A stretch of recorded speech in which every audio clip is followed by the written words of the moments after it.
Kikubwa ambacho nimekiona, hatuzingatii sana ulaji wa mboga mboga na matunda. Na wengi wetu matunda huwa tunayala huko mtaani huko.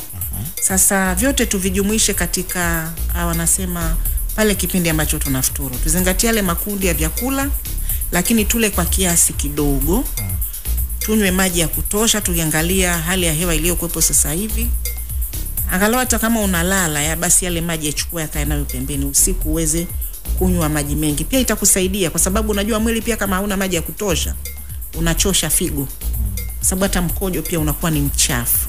Sasa ile uchujaji na wenyewe unachosha figo kiasi kwamba unaweza kalipelekea figo likapata matatizo. Tuzingatie ulaji wetu ulio wanasema sahihi.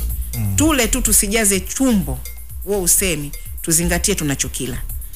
Tunakila kitu gani? Tunarudi katika yale makundi yetu ya vyakula.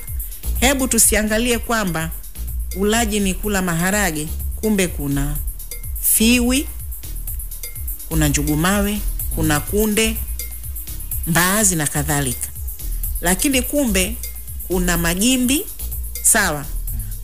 Ukikosa magimbi nunua hata yale wanaita Kisambani ni mayuhwa. Na sio lazima ule mihogo, unaweza ukala ndizi. Na sio lazima ndizi ya mkono wa tembo kwa sababu ina sukari sana. Pendelea kula ndizi mbichi. Lakini tuangalie sana angalizo. Mafuta na chumvi nyingi sio nzuri kwa afya. Tukifuata hayo na ukafanya mazoezi, basi kuumwa ni ada, lakini tutakuwa tumepunguza mengi sana. Na kipindi hiki pia tufanye mazoezi. Unaweza kufuturu jioni. Kama wale ambao hawakujaliwa kuswali tarawih, basi mnaweza mkafanya hata mazoezi ya kutembea kama umesaidia kufanya ule uvunjwaji wa vyakula mwilini ili tuweze kupata virutubishi, ukao umetendeka vile.